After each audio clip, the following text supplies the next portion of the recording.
Hi, I'm Matt Barry. I'm an independent filmmaker, and this is Low Budget Visions, where we're celebrating personal DIY independent filmmaking. And joining me today is Jordan Ros, who is half of Doomed Productions on YouTube. And together, Doomed Productions is responsible for, I think, a lot of really interesting feature films that are out there on YouTube at the moment. And without further ado, I'm going to turn it over to Jordan to introduce yourself. Welcome, Jordan. Yeah, thanks for having me. I'm Jordan. I'm a filmmaker and I work on YouTube as does Matt. And it's one of those things where you're not just a filmmaker, you're doing acting, directing, composing. I do a lot of different roles, but I would just say I'm a filmmaker who works on YouTube. Yeah. Great. Would you mind just running down some of the titles of films that you've directed to uh, through Sure. YouTube Productions? Sure. Let's see. If I do well, the most recent one was Pizza House.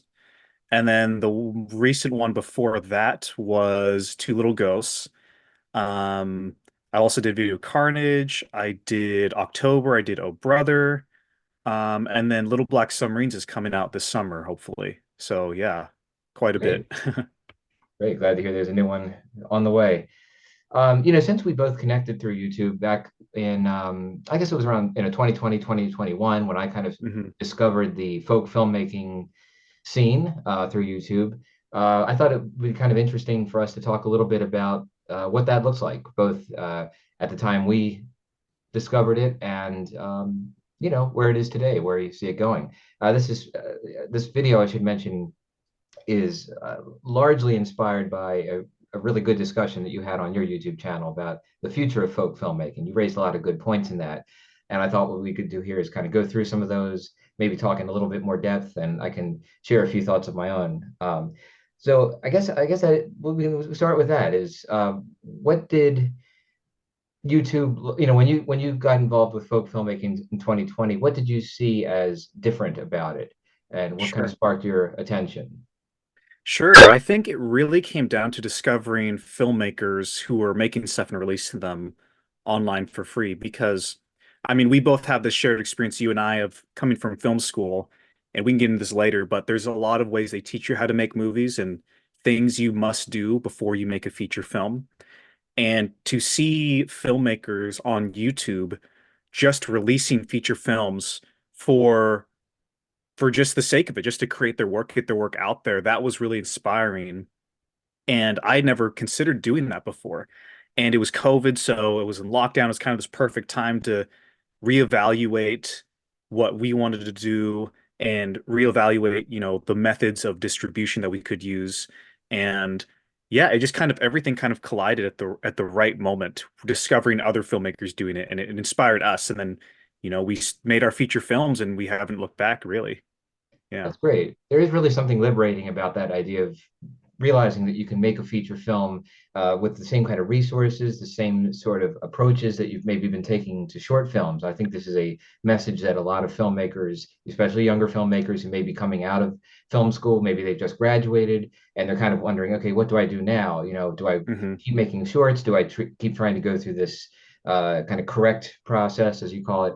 I think there is something very liberating about the realization that you can take these kind of DIY filmmaking methods that maybe have been applied to very short projects. And as I keep saying, it's just like a matter of degrees to conceptualize it as a way to make features. So you talk about, folk filmmaking basically appears on YouTube in 2020. Do you have hmm any thoughts on the state of YouTube prior to that, what you saw as the place of filmmaking on YouTube as opposed to other kinds of short form video content that we all know, vlogs and that sort of thing. How did you see, what did you see change between, pre 2020 and after that? Well, I mean, gee, I mean, I'm sure both of us were there from the beginning of YouTube, the dawn of YouTube. So it's changed so much since then. I mean, I remember when the videos used to be, was a 10-minute limit, I think, and that Yeah, was pretty crazy. Um, I think just before 2020, if I just, without doing the whole history, my memory of YouTube was that it was very commercialized. Like there was a really beautiful period when I was in high school where there was a lot of content creators and filmmakers and people on YouTube making cool stuff. And then the companies kind of swooped in and started, and it felt very like bought and paid in a little bit. And I'm not saying there wasn't great stuff being made, but I think before 2020, before I discovered folk filmmaking, I really thought of, when I thought of filmmaking on YouTube, I think I would have thought of like Film Riot. I can't remember if Indie Mogul had come back or was disbanded by that point, but I thought of them.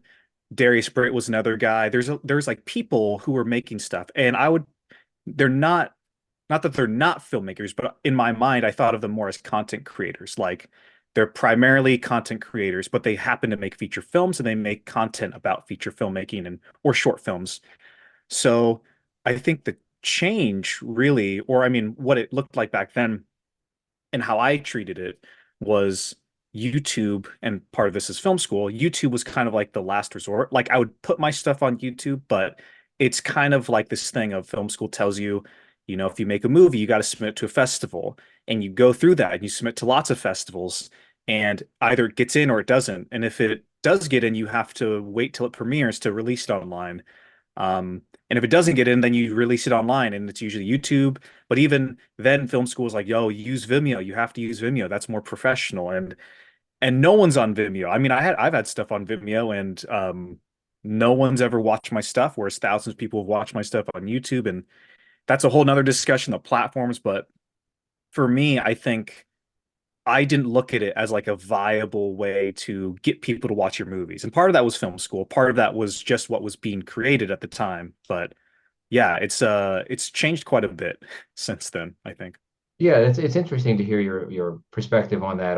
It gels pretty closely with my own experience. Thinking back to when YouTube first appeared, it coincided with the time when I was more or less with the time when I was in film school and making short films again, and I was trying to make more of them and kind of keep producing. But uh, like you said, there was that expectation that with a short film, you've got to put it into festivals, that it has to be some sort of a stepping stone or a launching pad into bigger work. It has to be something that you use for, to professional ends, basically, in furthering your career.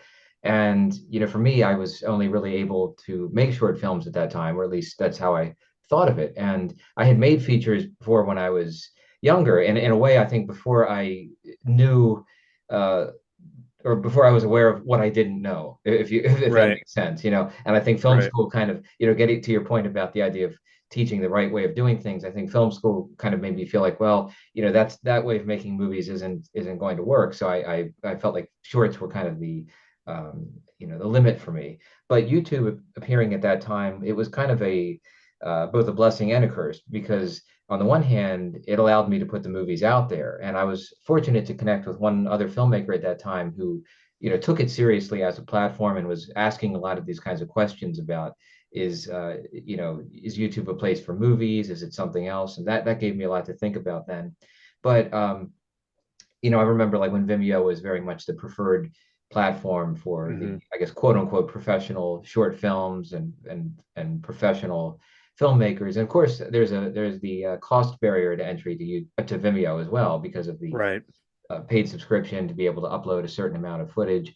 And so, in that sense, I think YouTube it was very much a democratic platform. It was open to anybody, especially once they did away with the time limit and but I felt like over the years there was always this kind of tension there where YouTube was still the best thing going for me, at least. But at the same time, yeah, I felt that there was always a little bit of confusion, like why are you putting your movies on YouTube? Why aren't you putting these into festivals? And why aren't you doing this? And why aren't you doing that? And the truth is, it wasn't that I wasn't trying. It's just that it was expensive to submit to a lot of festivals. And that whenever I did set aside money to do that, I wouldn't get in. And I felt like there wasn't maybe an audience at festivals for the kinds of films that I was making. So YouTube, it was always there as this place that I could rely on to put the movies out there. But I felt like I never quite cracked completely like crack through how to use it, how to really make it Hmm. work as a place for films. Until, I think like yourself, until I heard about the folk filmmaking and I think more than anything for me, it was seeing filmmakers younger than me for the most part, taking it seriously as a platform for movies and putting out really interesting work. So, here we are. And, I'm glad that we Hmm. kind of connected through that. Now, I think you also mentioned in the video that you don't necessarily feel that it has changed that much since 2020. I think you used the word plateau to describe Hmm. how it's evolved. Do you think that that is a result of uh, and I don't know. I guess let me ask you. What do you think are some of the contributing factors to that plateau? I mean, I don't know. Yeah, I mean, it's, and of course, this is just my perspective, and I'm not, you know, there are people who were making stuff last year and in the last few years, there is still stuff being made. But I think, kind of like I said in my video, you know, I would have thought that by 4 years in, that maybe some media attention, maybe there would have been more eyes and more people have discovered it, and people have discovered it. Joel Haver's Oscar competition was a great way to bring more people in, and lots of other people have joined in this kind of filmmaking community. But I think the problem right now, gee, off the top of my head, geez. I'm just ramble. I could be wrong on all of these, So please, no, but like if someone proves me wrong or if anyone disagrees, feel free. But I think part of it is the kinds of movies that are being made to an extent. I think um because a lot of people who jump into this space, a lot of our work is not very polished when you're starting out. Because that's how it is when you got to learn anything. And I know for me, if I look back at my movies from 2020, all I see are technical flaws. And I mean, I still see just technical flaws with movies I've made last year. So I think if your grandma or your uncle or whoever was to just Google folk filmmaking and they click on any random one, I feel like on a technical level, um, these films might be at a place where the average audience member can't necessarily enjoy them as much as a filmmaker can, who can kind of look past all that and understand that. That might be part of it. Again, I'm not saying that all folk films are poorly made or on a technical level, lacking in any means, but I think there's a kind of rawness in them that you don't get with studio produced movies, of course. And that's not a problem. I just think that's a disconnect with the audience. I think part of it could also be the competitive nature. Like, again, we have to compete with Hollywood because every studio has a streaming platform. And so if I'm going to sit down, if I don't know anything about movies, I just like watching movies, I'm not a film buff or something. Am I going to go to Netflix or am I going to go to YouTube? Probably going to go to Netflix because maybe a lot of people aren't so aware of YouTube as a viable streaming thing. And then part of it could also be, I guess, the diversity, I mean, lack of a better term. I think there's a lot of, and this isn't a problem necessarily, but I think there's there's a really great opportunity, because historically the film industry has neglected marginalized communities on, just including them in filmmaking and in the process.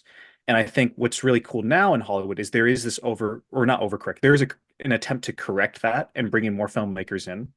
And I think when you're a film student, that's where you want to be. And I think there's a lot of people from marginalized groups pursuing that. And I'm not saying that's wrong or right or anything. That's just how it is.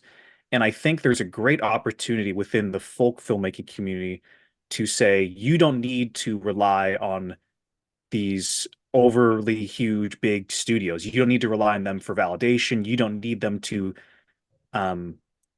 don't need them to give you a voice. You have that voice already. You can go out and you can make that stuff. And I think that audience, that demographic of filmmakers has not quite jumped full force into the filmmaking sphere. Again, not that there haven't been any. Chloe Gwen is a wonderful filmmaker. Charlie Rogers, wonderful filmmaker. I love them. Um, Radul, Mohat, there's a lot of different diverse voices within the community. And I'm not saying there's not any, but I think there's opportunity for expansion and for a, huge, wide, diverse collection of works to be made that Hollywood, frankly, would just never produce because you hear it all the time, the struggle that different black filmmakers have trying to get a movie made, or women directors trying to get movies made, or trans filmmakers getting movies made. Hollywood neglects all of them. And so I think there's opportunity there that hasn't been, people haven't hopped on that quite yet, but it will happen, I'm sure, eventually. Yeah, no, I definitely think that is one of the most important aspects of this is the real true diversity of voices and perspectives that we can get through this, and to get those stories out there. I mean that really is the thing. I think one of the interesting things too, you mentioned about the technical angle, that it can be uh, it can be difficult for audiences that may not be familiar with filmmaking at this budgetary level, at this level of resources, who are expecting something that's more slick or polished, like what they're going to see on a major streaming service or from Hollywood or whatever. But I think that's one of the things, and you made this point in your video about giving context to these Hmm. films, and I think that is something that's also very important, not in the sense of apology. It's not that these films need any kind of apologies made for them from the technical standpoint, but rather for audiences that are so trained by the Hollywood model to realize there are all these different approaches out there. And sure, there's always, there's room for improvement and things. I'm not saying that, but what I'm saying is, in terms of the uh, technical limitations, I think it's important for people who want to meet these films on their own terms, who can accept, that this is not Hollywood, but it's something that in many ways is certainly more personal, I think, Hmm. and that there's a lot of value there, and it's just a matter of sometimes adjusting the expectations of what does a movie look like. And I think that is one of the things too that folk filmmaking has been influential for me, and just in terms of thinking about the feature film model, because things like improv filmmaking, um, working with, even if it's like a hybrid approach between scripted and improv. I mean, there's so many things that you can do that at this level that would be still very difficult to do if you were working with a major massive budget and people expecting to make their money back, and all of that. um, I think there's something to be said for these films as passion projects. I mean, right down to the fact that they are being released online for free in many cases.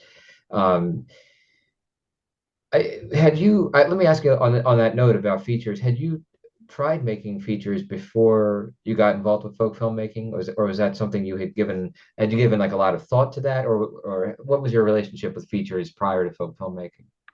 Right prior to that, after high school, Ethan and I and a bunch of our friends, we made a feature film. It was awful. It's terrible. If anyone wants to, they can check it out on our channel.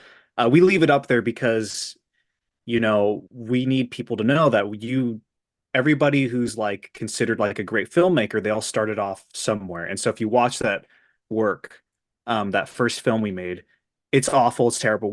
I mean, obviously we have nostalgia for it because it was a great memories, but as a film, I'm not too happy with it. And I'm not saying I'm a great filmmaker, but I'm certainly a better filmmaker than I was then. And I think that experience to an extent frightened us slightly from making another feature film. And that was 2014. And it was only until 2020 because that we felt ready to make a feature because we had been making short films for those 6 years or so. And right before COVID happened, we were planning another feature. That was something we dreamed of doing. We always wanted to make a feature.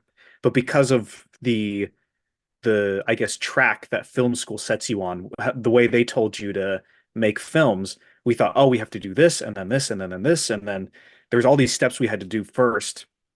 And so I remember actually in 2020 thinking, I'm only going to get to have one chance to make a feature film, and because it was one of those things I was waiting for approval on these short films and validation, and I wasn't getting anything. I wasn't getting any money. I was feeling very unsuccessful with that, and in my head I was thinking, okay, I guess I can only make one feature for in my lifetime. Like it was getting to that point. I was like, okay, I'm just going to make a feature and it might fail, it might not. Hopefully it doesn't, and that'll probably be it. Because just in my head, you're stuck in that inside the box way of thinking that film school teaches you.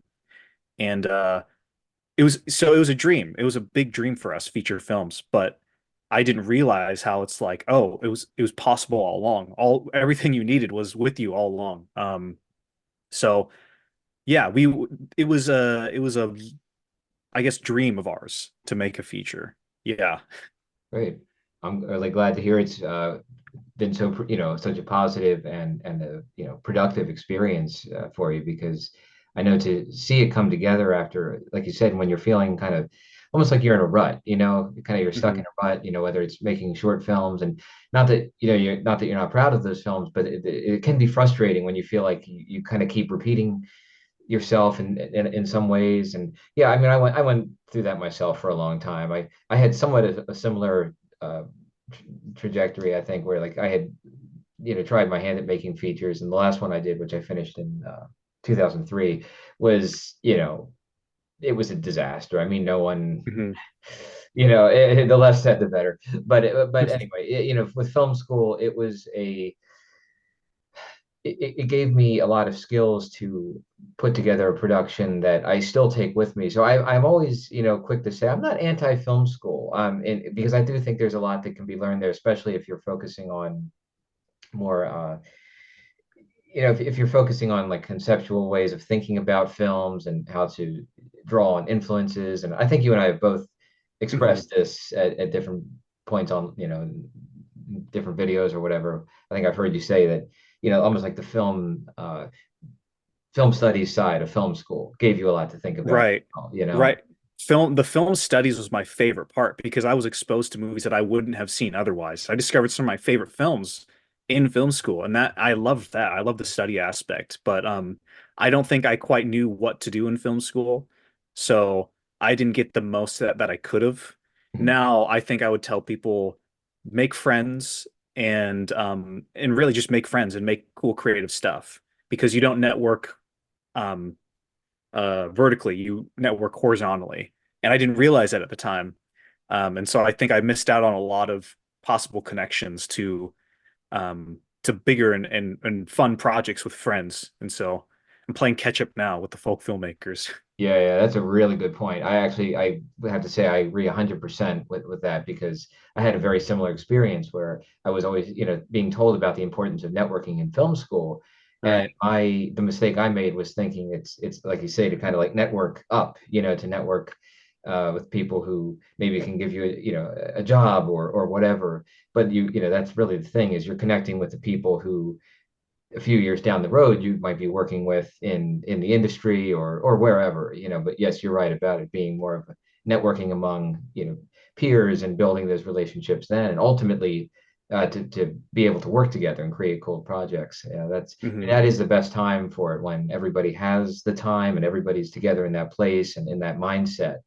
And it definitely gets harder as you get older. I mean, it can be very, very hard to connect with people who share that interest. So, like yourself, I think the folk filmmaking community, if you want to call it that, online, has been kind of a nice reminder that there are other people out there who care about this and who are out there doing it. So that's where I get so inspired by it, seeing what everybody's working on. And I like to, you know, to think of myself at least as kind of being a supporter from the sidelines, with all you guys out there doing these really interesting movies. And um, I think Well, it's you're in it too. You're in it too. Like Endless yeah. August is a great movie. The Forbidden Frames, fantastic movie. Like you've contributed quite a bit Well, to thank you. the I'm to the glad to community. feel that. Yeah.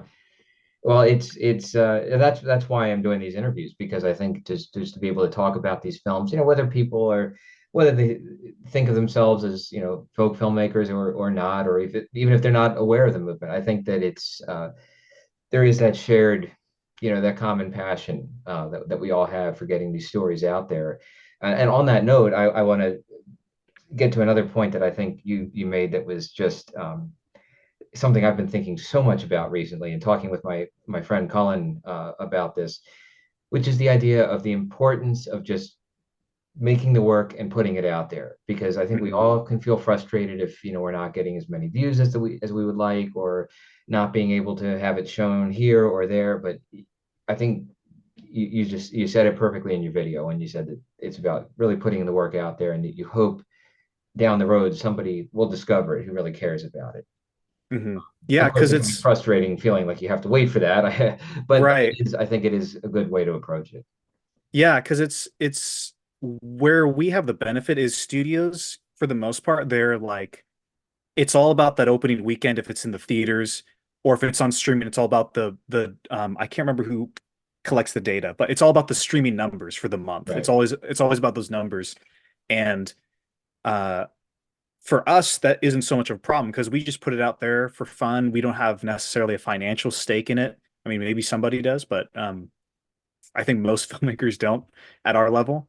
So it's just about putting it out there, what you think is cool, not worrying about the numbers so much. And if people discover it, great. If they don't, it's you're going to keep making stuff. You're not going to stop necessarily. And you'll see it too when even in a Hollywood level, like where work becomes popular later on, like people rediscover a movie and then it finds its audience and then becomes a cult film. I think the same thing is going to happen with some of these folk films that are being made. I think people are going to discover them down the road, and then they'll discover this whole labyrinth and network of other people making stuff on YouTube, and it's going to explode and blossom, and it's going to be really fun to see. So hopefully I live to see that. Hopefully we both live to see that.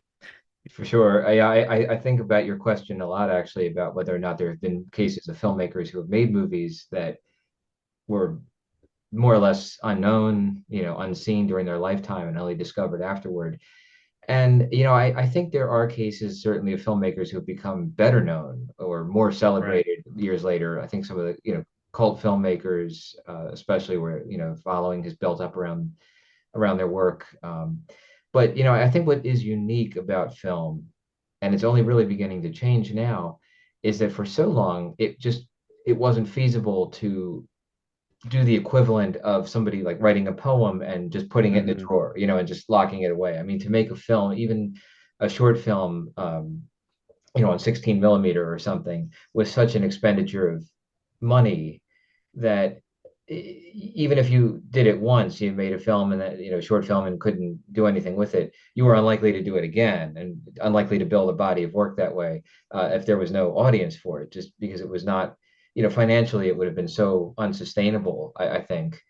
I mean, that was another thing, going back to film school, when I was learning to shoot on film, it was very intimidating because you felt like Hmm. you were spending all your money on the uh, the raw film stock and the processing, and you're like, if this is, what I'm spending for a 4 minute short, I can't even Right. imagine making a feature. But anyway, so I think that the feasibility issues have really opened up. I mean, we hear a lot about this, of course, with the uh, advent of, digital video and everything, how much cheaper it's gotten. I mean, we kind of, that's been well established. But I do think the Hmm. difference is now with YouTube and being able to put the films out there, there's that chance that people can find them later on down the road. And I think there is a whole other conversation to be had about archiving and preservation. I think we can save that for another time. Right. I actually would love to discuss that with you sometime, because my friend Colin and I, we all have a lot of thoughts on that. We even, Yeah. if you'd ever be up for a discussion with him as well, I think we could. It would be interesting, but we can set that aside for now. But anyway, yeah, I think that it is safe to say that, just being able to put the films out there has opened up so many, at least the possibility of people discovering it down the road. And I think related to all that too, there's also the question of leaving, a record that of of us talking about the films, just like we're doing right now. A way Hmm. for us to come back to these, down the road, and to, for people, I mean, for people coming to them down the road to see like how we were talking about them right now, and to hear about the intent behind how they were made and how they came to be made. So I view all this kind of discussion as part of that, what will hopefully be that discovery process for somebody down the road. Right. It's a whole world that exists in the underground right now, and one day someone's gonna crack through the ceiling and they're gonna peer in and be like, "Oh, wait, there's more down here." Yeah. It's so yeah, because I've really trying to think on like, has that happened before? Is there a secret filmmaker out there who made a bunch of stuff and is only now getting discovered? I couldn't think of anything. I mean, something I in the video I talked about like people who died and then it discovered that they had tapes of like recording the television, which is certainly that's awesome in itself, but it's not quite filmmaking.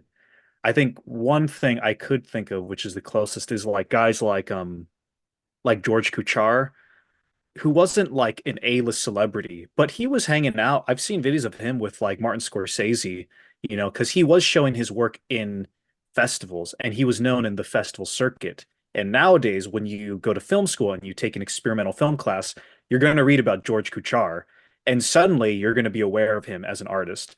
And that's still different though. I think that's still different because there were people who were aware of him and were watching his stuff, and his stuff was being shown in festivals. Um, but yeah, I'm very curious to see that day when, someone discovers like, this hidden treasure trove of all these movies, folk films, or maybe there's a kid in like Alaska with a ton of VHS movies in his basement or something. I'm very curious to see what happens with that situation because it will happen one day, assuming that all this data isn't lost. I mean, Right. this could be like the silent era where like 80% of our movies are going to be destroyed, but like we'll always have chlorine or we'll always have like Pretend That You Love Me or whatever. There's key films that survive, but the rest are lost, unfortunately. But we'll Yeah, I see. mean that's already been an issue for indie films of the 90s, from what I understand, that there's been a Hmm. lot of film elements, original film elements have, I guess, gone missing, or they can't quite be located just where they're being stored, that sort of thing. So there are already those kinds of preservation efforts underway to um, try to retrieve those elements, to preserve them. And then there's also the fact that a lot of those films only exist on, or I don't want to say only exist, but primarily can be, let's say, can primarily be accessed through video releases that they may have had back in the 90s. Some may not Hmm. have even made it to DVD. So, in that case, it's not the ideal way of seeing it, but at least a copy survives. And maybe something like that will happen with some of the folk films. For example, if even if YouTube were to get shut down or wiped someday, maybe some of the files would already have been uploaded to the Internet Archive or available in some lower res format if somebody had downloaded them for some reason. I mean, yeah, you never know how things will survive or where they might be found. But I mean, there was that one case of a film that a few years ago called The Astrologer, um, Hmm. by I think it was the director named Craig Denny, and that was a film that I don't think had gotten released. As far as I know, there were issues with the music rights. He used copyrighted music. I believe he had self-financed the whole film. The information is out there if anybody wants to read about this. But as far as I know, the film was never released, and it did resurface on YouTube a few years ago, and began to get something of a cult following. So yeah, things like that can happen. But again, I mean, that's a very much an exception, because if you watch that movie, it clearly cost him a lot of money, even though it was self-financed. And if you're not able to make any of that money back, I guess you're not going to be repeating the experiment, But Right. but the beauty of folk film is that these movies, as I said before, I think all of us have like a threshold of what we're willing to spend personally on getting them made, with a realization that we may not make any of that money back. And we say, all right, it means enough to us to spend X number of dollars and put them out there. And if we can make money somehow, great. But we also realize that may not be in the cards, at least not yet. So, I think that's the beauty of it, is that the films do keep getting made. And Hmm. you did mention that, like, in 2023, you felt that there were fewer new films appearing. Is that right?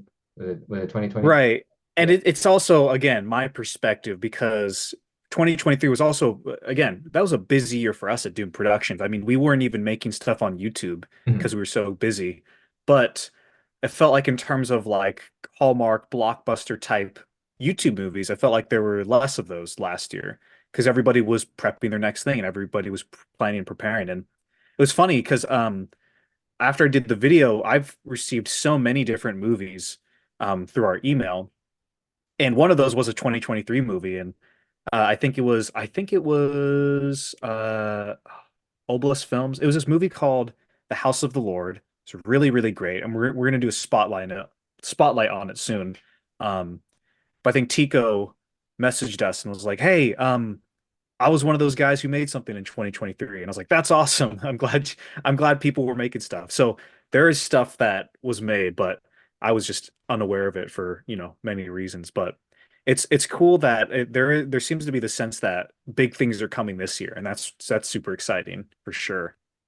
Yeah, and you made the very good point that it's sometimes just a matter of trying to keep track of it all, because there is still so much coming out that it can be hard to, you might follow a channel and miss an update. And, oh, they had a new feature film out and I didn't even see it. So yeah, it's funny because 2023 was a little different of a year for me than I've had in a while because I was taking a short film around on doing some, actually, it was more earlier in 24, but I had made a short film that I was submitting to festivals and kind of trying as an experiment more than anything to see um, to basically look at some alternate avenues of releasing a movie. Not that I not to ignore YouTube. In fact, I put the movie up on YouTube pretty much as soon as it was finished. But one of the things that I wanted to see, and I'm mentioning this because I want to ask you about it, is I wanted to explore the possibility of doing kind of what I call like a hybrid or like a two-pronged approach. If you finish a movie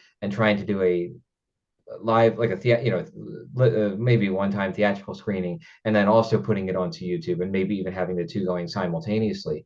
Mhm. Real quick, do you have any thoughts on that about how you can use a theatrical screening to complement the online release and vice versa? Yeah, I have two things. So first one, and this probably never happened, but one of my like secret, not evil dreams, but like like dreams that I need deep down. I would love to take a film and have it get accepted to Sundance and have it win all, the big audience prize and the Critics' Choice or whatever, and have win all the awards. And I would love for it to like play really well. And there's a lot of buzz in the industry, and people are talking about this movie that's so incredible. It came out of nowhere.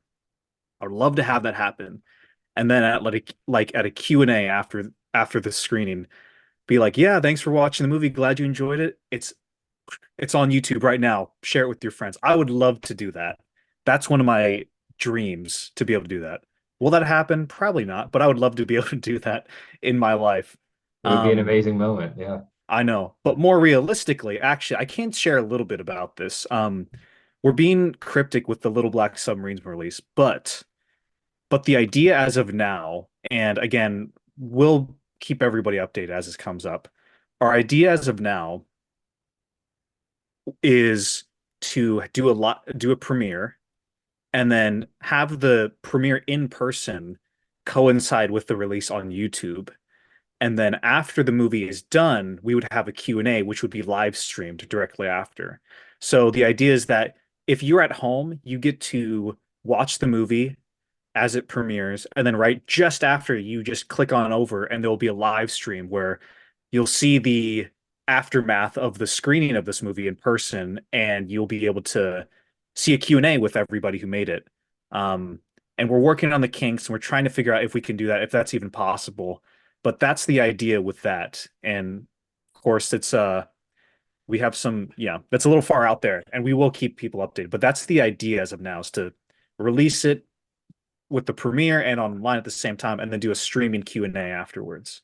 Cool. Yeah, I think that's a great idea. And that's the thing is there's a lot of different things you can try. It's like anything else with filmmaking, it's a lot of trial and error, seeing what works, seeing what the audience thinks, how it works. But yeah, I think that sounds like a great plan. I know if the theatrical experience for me is something that it's very magical, to sit there and be Hmm. able to watch your movie with an audience. And I do miss that with YouTube.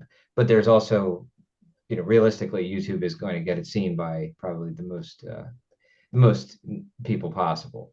So I think there are places for both, and doing kind of a hybrid strategy like what you're describing. It sounds like it could yield some really good results. So I Yeah. whatever you do with it, I hope that wish you the best of luck with it. Yeah, well, thank you. And I Yeah. know that, I mean, someone's going to do it at some point where I think it'd be a great idea to do like a folk film festival in person where you get a city like, I'm biased, but Portland is a really great film city, and rent out a theater and have a bunch of filmmakers fly in and we show folk films all weekend Oh yeah. and everything's free, which of course we'd have to put a lot of money into, but like have it be free like it is on YouTube and just promote the hell out of it. So you grab people off the streets and they come and discover this world of folk filmmaking. I think that'd be really cool too. That'd take a lot of time and resources and energy, but I think you'd snag some people. You'd definitely snag some new followers because in a city like Portland, there's a huge respect for filmmaking and cinema as an art form, I think. Yeah, for sure. You'd have to, I think that's the thing, is to just generate excitement around it and to uh, give people a chance to find the films. And hopefully once they see them, that the excitement and the excitement will follow. I think Yeah. that's the thing. It's just to get them out there. And but that sounds like a great idea. I know I have to add that I've been kind of having a similar thought about just trying to find a way to bring f films together, from around the Right. country and kind of give them a showcase on a big screen somewhere. It's a complicated process, and like you said, the cost alone can be an issue, and then you would love to have all the filmmakers there too, so they can experience it together. And I know that's not always easy for everybody, but yeah, I think it's a great idea. I know you have to sign off here soon. Is there anything that you'd like to add that we weren't able to cover yet? Let me think. I mean, I guess I think the key thing for all of this and the future of folk filmmaking is just you just got to keep making stuff because it will be seen by somebody at some point. I'm convinced that someone's going to discover these movies in the future, and they're gonna discover this whole world. So just keep making stuff. Don't worry about an audience or gaining a huge following yet. Just keep making creative stuff. Collaborate with other filmmakers. Do your best to promote it, but I think for me personally, it brings I feel a little more at peace just believing personally, even if it doesn't happen, like I would ever know. Like, yeah, like it'll be discovered when I'm dead, like after, and I'm okay with that. It kind of eases my heart just a little bit, but that might not ease everybody and make everybody feel so comforted, but that it helps me to just focus on the work and making movies and being creative and everything. I think that's the key thing. Just keep making and keep collaborating with other people. I agreed. That's all great points. Um, Last thing, do you have either anything I guess you've already mentioned your upcoming projects, but any last things you'd like to promote and any places on the web that people can find you that you'd like to mention? Please go ahead. Sure, yeah. Well, our new film Pizza House, I think, is underseen by a lot of people. Of course, I'm biased. I love it. That was our Oscar movie for this year. I had a ton of fun. Shot in 10 hours, edited in 19 hours. Really, really fun. I would encourage people to check that out on our YouTube channel, Doom Productions, and then hit subscribe if you aren't already because we got a really big feature coming out called Little Black Submarines, and I that's easily the biggest, best thing we've ever made. Um, so it'll be huge when it comes out, hopefully. Great. Hopefully, I can speak with you and Ethan about that when it's out. And anyone else who's involved who'd like to join in. Other than that, I'll make sure to put all of the social media links in the description of this video. And I think that about covers it. So Jordan, thanks so much for speaking with me today. It was great to finally talk with you. And like you said, keep making movies and best of luck with all your projects. Yeah, thanks for having me.